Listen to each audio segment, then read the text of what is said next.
Hanya dengan kesaksian satu kalimat, batu ini dapat menutup pintu neraka dan membuka pintu surga. Apa sebenarnya kesaksian lelaki ini sehingga surga tak dapat menolaknya?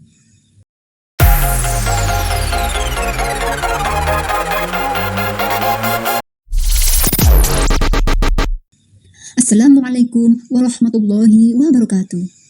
Selamat datang kembali di channel kita yang penuh inspirasi. Kisah ini tentang seorang lelaki yang sedang melaksanakan ibadah wukuf yang tertidur dengan menggenggam 7 batu. Sahabat-sahabat sekalian, di tanah suci Arafah ada seorang lelaki yang sedang melaksanakan ibadah wukuf, yaitu berdiri di hadapan Allah dengan memohon ampunan dan rahmatnya. Lelaki itu memegang 7 batu kecil di tangannya, yang ia ambil dari Musdalifah.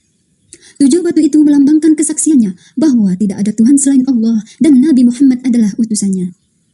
Lelaki itu mengucapkan kesaksiannya dengan lisan dan hati sambil meneteskan air mata. Lelaki itu merasa lelah setelah berjalan jauh dari Mina ke Arafah. Ia pun tertidur di tempatnya berwukuf sambil tetap memegang 7 batu itu.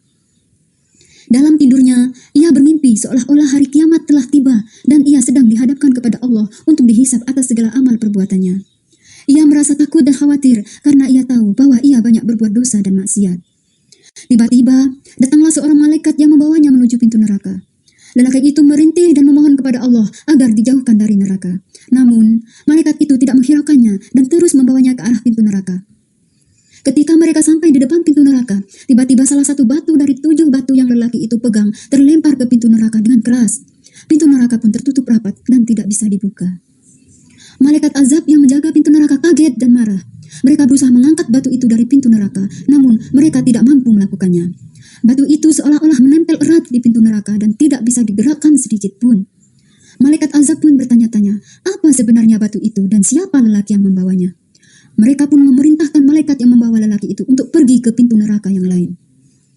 Malaikat yang membawa lelaki itu pun bergegas menuju pintu neraka yang lain sambil menarik lelaki itu dengan kasar. Lelaki itu masih terus berdoa dan berharap agar Allah menyelamatkannya dari neraka. Namun, ketika mereka sampai di pintu neraka yang lain, hal yang sama terjadi lagi. Sebuah batu dari 7 batu yang lelaki itu pegang terlempar ke pintu neraka dan menutupnya dengan kuat. Hal ini terus berulang sehingga mereka menyusuri 7 pintu neraka dan di setiap pintu ada sebuah batu dari 7 batu yang lelaki itu pegang yang terlempar di pintu neraka. Malaikat azab semakin bingung dan takut karena mereka tidak bisa membuka pintu-pintu neraka tersebut. Mereka pun bertanya kepada Allah, apa maksud semua ini dan siapa sebenarnya lelaki ini? Malaikat yang membawa lelaki itu pun akhirnya sampai di bawah arsy Allah, tempat di mana Allah bersemayam dengan kemuliaannya. Malaikat itu pun bertanya kepada Allah dengan rendah hati, wahai Tuhan kami, Engkau maha mengetahui tentang urusan hamba-Mu ini. Kami tidak menemukan jalan untuk memasukkannya ke dalam neraka. Mendengar pernyataan itu, Allah Ta'ala menjawab dengan penuh hikmah. Wahai hambaku, apakah engkau melihat batu-batu itu? Batu-batu itu tidak menyalahgunakan kesaksiannya tentangmu.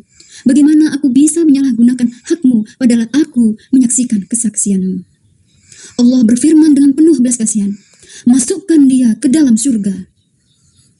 Namun, ketika lelaki itu mendekati pintu surga, tiba-tiba pintu-pintu surga tertutup rapat. Lelaki itu merasa kebingungan. Tetapi dengan tulus dan ikhlas, ia menyampaikan kesaksiannya bahwa tidak ada Tuhan selain Allah dan Nabi Muhammad adalah utusannya. Mendengar kesaksian itu, seluruh pintu surga pun terbuka lebar. Dengan penuh sukacita, lelaki tersebut memasuki surga yang indah dan abadi sebagai balasan atas keimanan dan kesaksiannya yang tulus. Cerita ini mengingatkan kita akan pentingnya kesaksian tulus tentang keesaan Allah dan sesungguhnya dalam ibadah. Betapa besar rahmat dan pengampunan yang Allah berikan kepada hamba-hambanya yang ikhlas. Marilah kita semua mengambil pelajaran berharga dari kisah ini dan menjaga keimanan serta kesaksian kita dengan sepenuh hati. Itulah kisah menakjubkan tentang kesaksian tulus seorang lelaki di Arafah. Semoga cerita ini memberikan inspirasi dan pelajaran berharga bagi kita semua. Jangan lupa untuk like, share, dan subscribe channel ini agar tidak ketinggalan konten Islami yang bermanfaat lainnya. Terima kasih telah menyaksikan. Sampai jumpa di video berikutnya. Wassalamualaikum warahmatullahi wabarakatuh.